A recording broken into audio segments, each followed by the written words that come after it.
Dean, king of bad timing, king of bad timing. So right after he gives Kaylin his rose and on her birthday, he decides to not only dump her, but to leave paradise.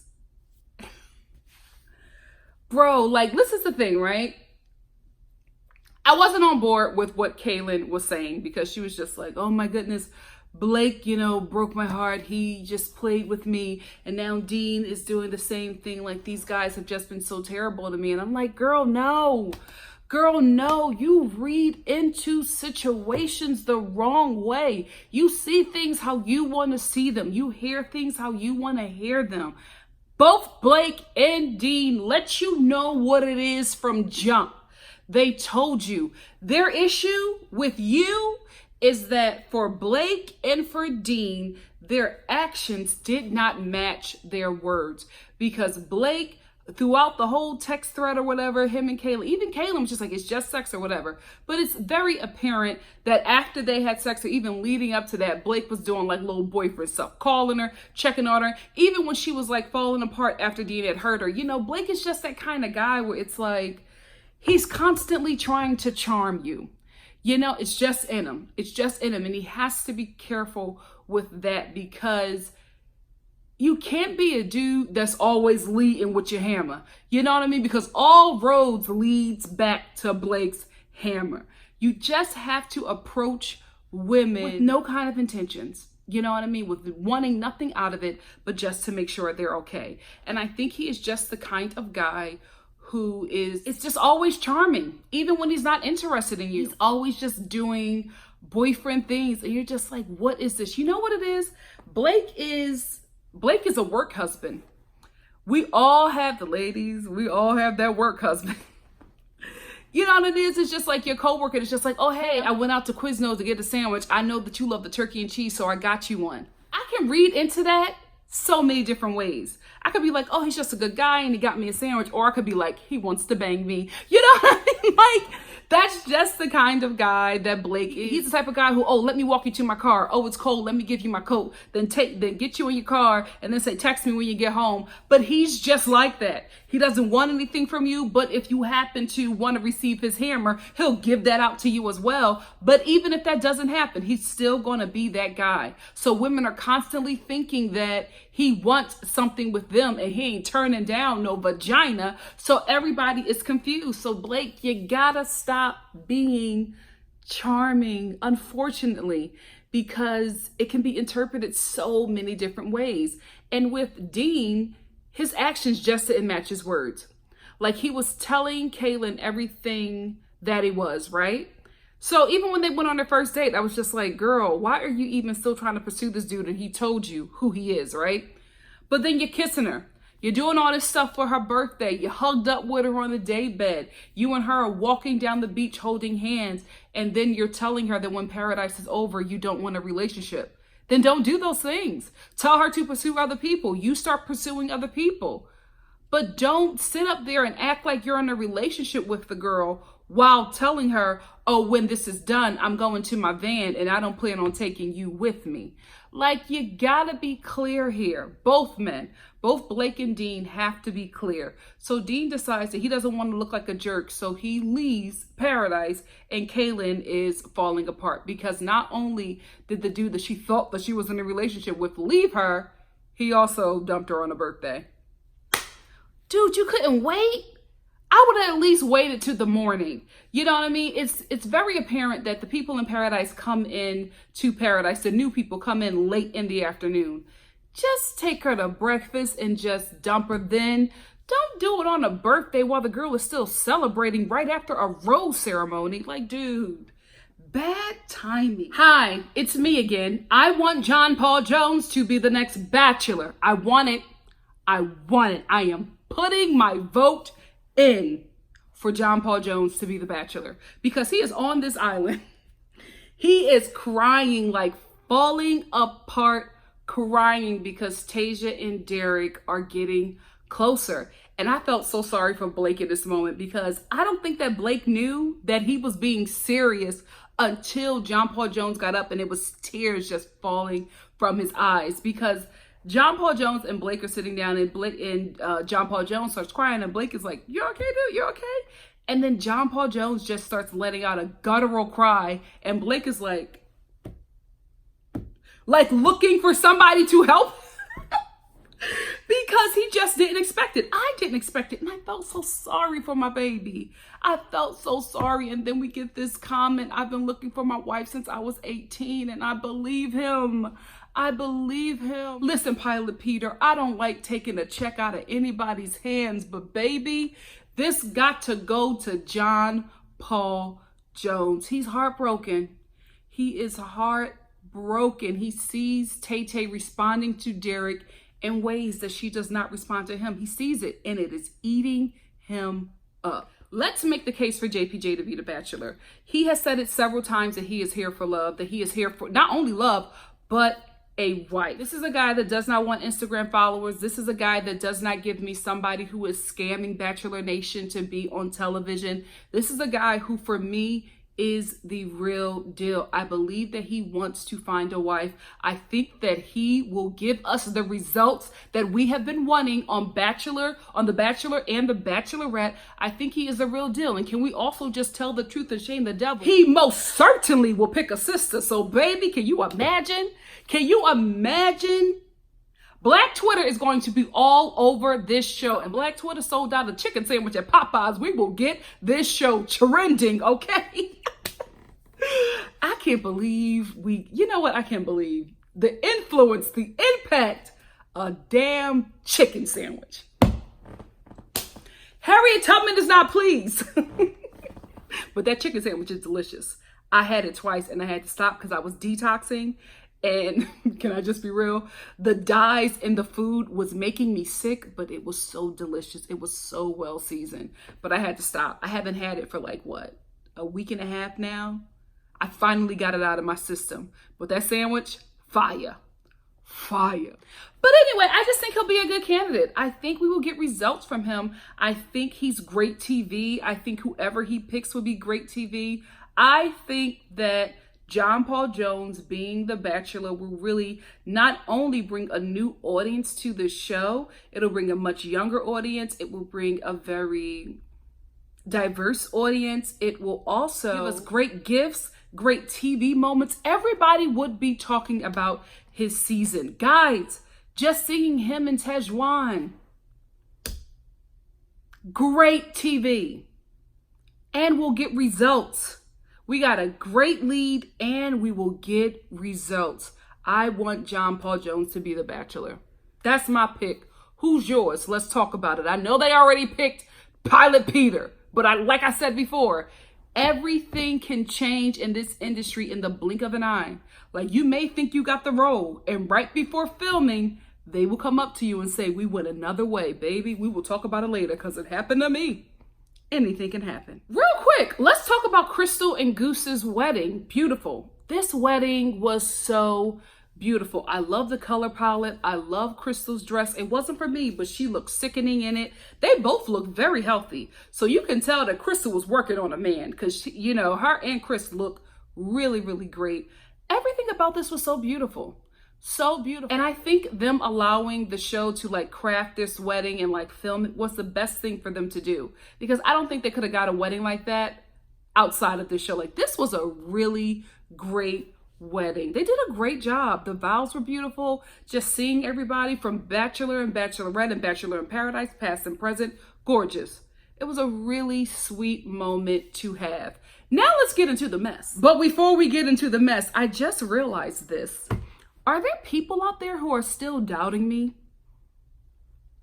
Are there haters on Reddit saying that I am not the Bachelor Whisperer? Are there people who do not know my skill, who doubt what I am capable of doing in Bachelor Nation? If you are still out there, let me tell you something. Listen close. I called this. I called this wedding. Go back and look at my reviews of Bachelor in Paradise last year. I told you guys that Crystal and the Goose was going to make it to the end. I knew we'd be here. Why? Because villain on villain love lasts forever. It is unshakable. Villain on villain love is like crackhead love. You can't break that. That will last forever. Congratulations, Crystal and Goose. Mother called it. So this wedding was beautiful, but it was all kinds of messy because you have Kaylin crying, talking about how Dean just broke her heart, but baby, them tears did not last forever, because can we talk about how Kaylin did a bounce back within a matter of seconds? Like, Dean had just left. Remnants from his beard is still on her lips. In walks Connor to this wedding reception, and she's just like,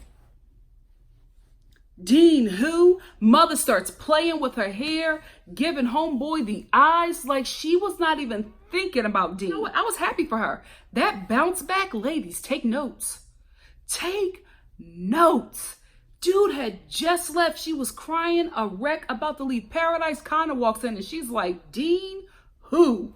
Work. Please, Kaylin, don't mess this up.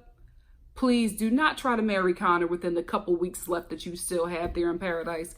Just let it play out naturally. Don't push it, girl. Don't push it. And don't read into it with your own mind and eyes. Like, get the truth. You know what I mean? Have other people assess the situation for you as well. Talk to your girlfriends, because sis, you be imagining stuff. That ain't healthy. And let's continue with the messy. Angela, baby, Angela says this is how you do it. Because when she walked down that wedding aisle past Clay, sis was giving it.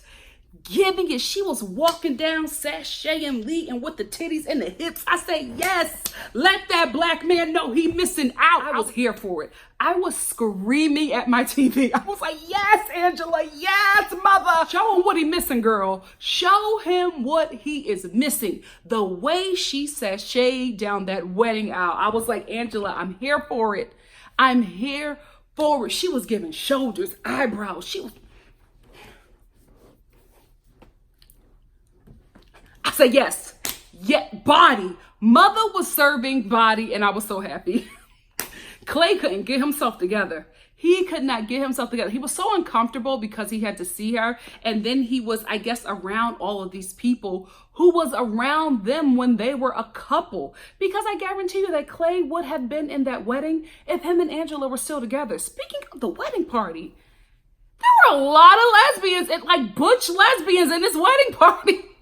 Ain't nothing wrong with it, but I was just like, wow, this is the first time I have seen this much LGBTQ representation in a wedding party of straight people. Or maybe, is somebody, who bisexual? Is somebody bisexual? Is Crystal? Child? You know what, it's probably a sister or something, but I was just like, oh, okay. Like 3-4 lesbians in a wedding party. That's what's up. That's what's up. To whoever the person on Twitter that wrote about the singer at the wedding, whoever it was that wrote, oh, we couldn't get Jed to do this. I fell out when I read that tweet. Because baby, Jed would have accepted that opportunity. If it was presented to him, I guarantee you Jed would have been singing off key in paradise. Girl, I had to get my fan for this one because we about to go there. We are about to go there. So, John Paul Jones lost his damn mind at somebody else's wedding. I wasn't mad at him or his emotions. But JPJ, baby, bad timing. Like, you were at somebody's wedding and you were raising pure hell. This is what happened. So John Paul Jones, I guess as the day goes on, he realizes that he lost Tasia. Like he lost Tay-Tay, because even when he decided to sit next to her, he thought that sitting next to her at the wedding was going to allow him the time to tell her about Derek and like really rekindle what they had. But Tasia was just like, I don't want this, basically. You know, she basically let him down and just said, you know, I want to pursue what I have with Derek. I wish she wouldn't have said I have feelings for you and I have feelings for Derek, because it's very apparent that you just have feelings for Derek and you were accepting the advances of JPJ because he's adorable and he's sweet and we all love him. But although he makes you laugh and he makes you smile and he makes you feel loved, he doesn't turn you on mentally or physically. You need to be honest with him completely, Tasia. I don't like that she's still leading him on a little bit, and I hope that she's watching this back, thinking about how she talked about Hannah. Because Hannah was doing the same thing, and you were real pissed and nasty and talking about her behind her back. But now you in that same position. It's not so easy, is it? So after he is let down by Tasia, he just starts to go in on Derek. Like, he's starting to trash him to everybody at this reception. Anybody who will listen to John Paul Jones, he would start talking about Derek. And Demi called it out. She was just like, I think he's jealous. He is. Like, he's jealous. Like, the girl that he wants, his dream girl, wants another guy. So he doesn't know how to deal with that emotionally. And I'm just like, John Paul Jones, this is the issue. This is the issue. Because look how you're acting out. You're acting out very childish. It's not attractive to a woman like Tasia. So anyway, he's telling everybody who will listen. And then finally, he goes to confront Derek at Chris and Crystal's wedding. Like, this is somebody's wedding. How could you even think this was okay? So he confronts Derek, and he just goes, like, Derek said it. He was like, this dude bulldozed me. Like, he was bulldozing the conversation. Just everything he felt about Derek, he just regurgitated it up. He was talking about the podcast, talking about that he's using this for followers. And let me tell you something. I believed everything that John Paul Jones said. I think that Derek had probably said this to him in private, was probably talking about, listen, after this, you're going to be so popular. You can sleep with your followers. I've slept with this girl. Let me show you her Instagram. I've done, this is what they talk about, right? Derek probably told him how he came on his show so that he could gain, more followers and really grow his podcast, which is what everybody except obviously John Paul Jones, but all of them pretty much do this in Bachelor Nation. And he was just spilling his man's tea. He was telling all of his business, and Derek was not ready. He even tried to deny it, but I'm like, Derek, he got you. He got you. John Paul Jones didn't go about it the right way, though. He didn't go about it the right way because the thing is, one, you did this at somebody's wedding. This was rude. This was wrong. You should not have done this. Two, you're saying all this stuff about Derek now that Tasia is interested in him. If he was such a terrible guy, why didn't you say it before? Like, why are you saying it now? Why are you exposing all of this stuff about him now? You're only doing this because you want his name to be tarnished so that Tasia will no longer want to be with him. But the thing about it is it backfired on you because you're looking unstable, you're looking immature, and Derek is looking like just the kind of guy that Tasia wants to be with. You know what? I need to check Derek's podcast. Did he talk about this episode? Because, baby, I need some more tea. Sydney, why are you crying? Those people don't know you, so of course they're not going to let you come to their wedding reception. They let you come to their wedding. But you know what? I get it. Because I'm that kind of girl, too. Don't invite me to the wedding if I can't come to the reception. Hell no. I'm not giving you no gift, and then you're telling me you won't pay for me to eat, but you'll accept my gift. The devil is a liar. You done wasted my time, and I got to go home hungry? Hell no. But I felt like Sydney was doing the most. So she's just like, oh, we can't go? I don't. And she was trying to make it seem like those tears were about her spending time with Mike. I think those tears were because she didn't get invited to all of the festivities. You know what I mean? Crystal and Chris invited some of the people from the current Paradise season to their wedding reception, which was just for them. Because these people are their friends. Like, they don't know you, Sydney, so why would you come? I also think it's probably because, they were trying to make certain couples happen. So we'll see. We'll see how that plays out. Because we did get one couple that we see kind of evolved, and that was Kaylin and Connor. Connor with this jaw. Her. I'm glad to be back in paradise. He's still my baby. He's still my baby. But him and John Paul Jones, this surfer voice, like... They both have it, and they're both so adorable. So after John Paul Jones has his meltdown, and after Tasia is like dramatically crying in the corner, why are they doing this over me? I don't want this. Girl, please. You loved it. Anyway, so there's a wedding. So there's a reception for the Goose and Crystal, and it's just their friends or whatever. And Kaylin and Connor hook up there. Oh, you know what? What's hook up? Kiss, right? Because hookup in the black community is kiss, but hookup in the white community, is that sex? Not hook, kiss. They kissed or whatever. So while all of this is going on, there's some more mess. We start seeing the drama unfold between Angela, Clay, and Nicole. First of all, Nicole, I knew you were that girl that I thought you were. Because why in the hell are you hating on Angela, who you have never met? So everybody is talking about how Angela walked down that aisle. You know, the losers. I'm joking. Those who weren't invited to the wedding reception, they're in paradise and they're talking about, first of all, how great Angela looked, but also that walk. How can you not talk about that walk? Sis was giving it. That's how you walk in front of your ex. That's how you do it.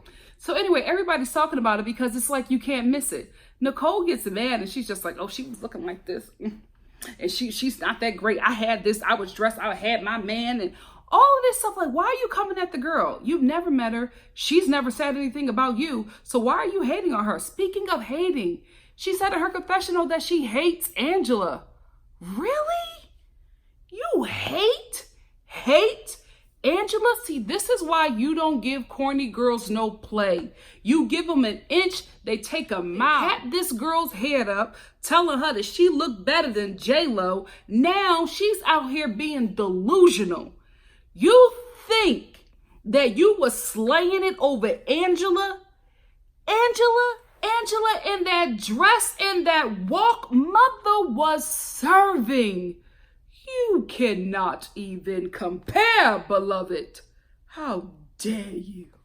This is why people don't date corny girls. You see what I'm saying? You messing it up for corny girls. It was a corny girl summer. Now you out here being reckless, ruining for the corny girls who are just trying to get a man and mind their damn business.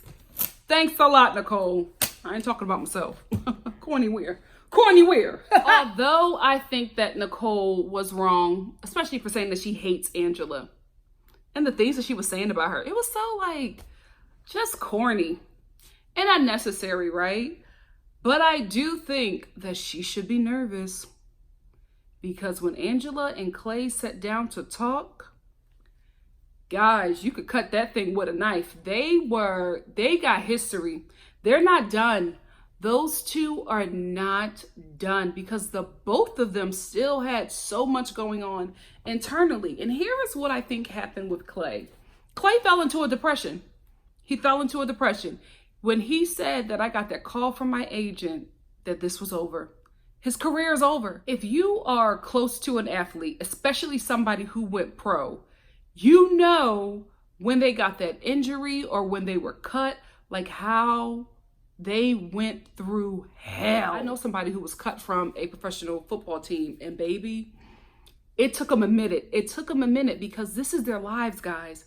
They've been training for this since they were kids. Going pro is the dream. So when Clay was saying, my agent told me this is it, my career is over, he was like, I didn't know what to do. I didn't know how to handle that. He fell into a depression and he was not able to be the partner to Angela that he was before because his dream is done. It's gone. He can't play football professionally anymore. Something he's been training for his entire life. And I think he fell into a really bad place and he didn't know how to get out of it. And I don't think that he knew how to be a good partner to Angela. And although Angela was hurt, I totally understand. I think he did her a favor because not everybody can handle walking through the trenches with a partner that is going through a deep depression. It ain't easy. It ain't easy. And I'm speaking from a place of knowledge because I personally went through something that Clay went through like not a couple months ago, not a couple, more than a couple. When was it? I think around March or so, right? I didn't block it out of my mind. But I booked a TV show, guys. I booked a TV show. And it was the biggest job of my life. It was the most money I had ever made in my entire life. Like one check was literally what I had made in like 5 years.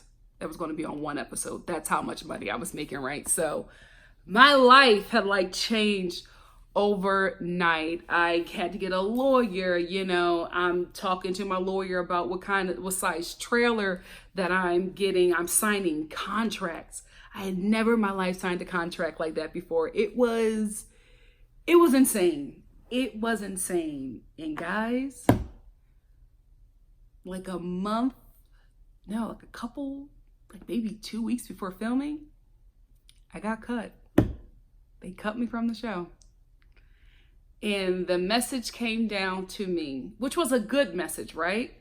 But it still hurt. The network loved me, but they had to go with a different look, a different aesthetic.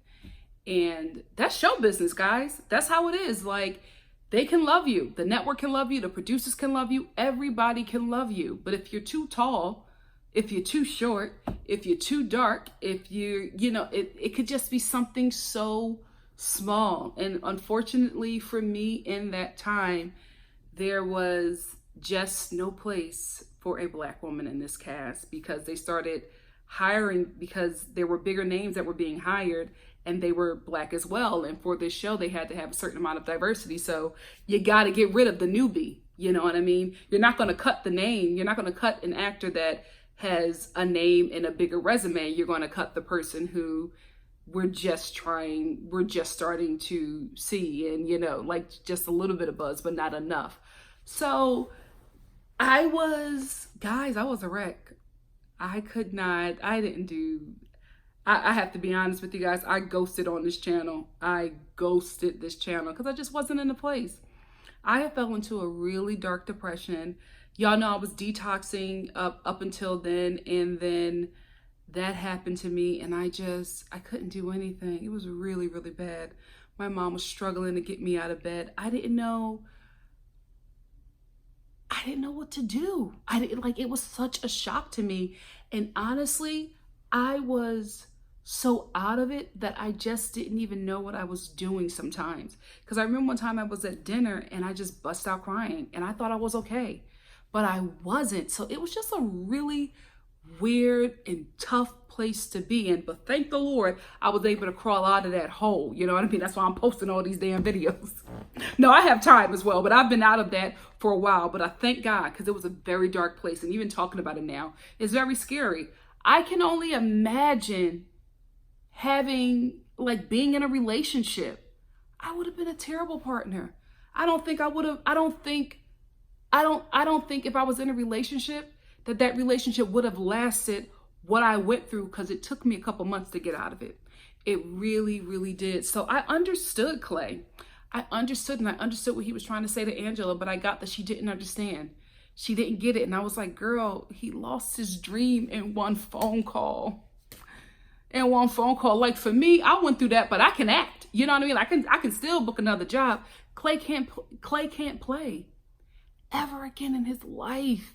Can you imagine something that you've trained for your whole life, something that you love, you're told you can't do anymore? Like, he can play, but he won't be able to play on a professional field. And it's just like, you're not training to just play with amateurs. You want to play with professionals. And so I got where he was coming from. And I think he did his best to explain it to Angela, but I don't think she heard him. And I think if she heard him, they would have been able to leave that conversation in a better space. After Clay and Angela have their moment, they all go back to paradise, and Clay's mind is messed up. He can't really look at Nicole. He doesn't really, know how to tell her what happened. I feel like he's going through the motions with her because he just saw Angela. She looked amazing. They had a closure conversation, and he doesn't know if he made the right choice. That's one thing about when you're climbing out, or like when you finally get out of a depressive episode, you're just like, you're looking at all the havoc that, took place during that time. You're just like, I did that?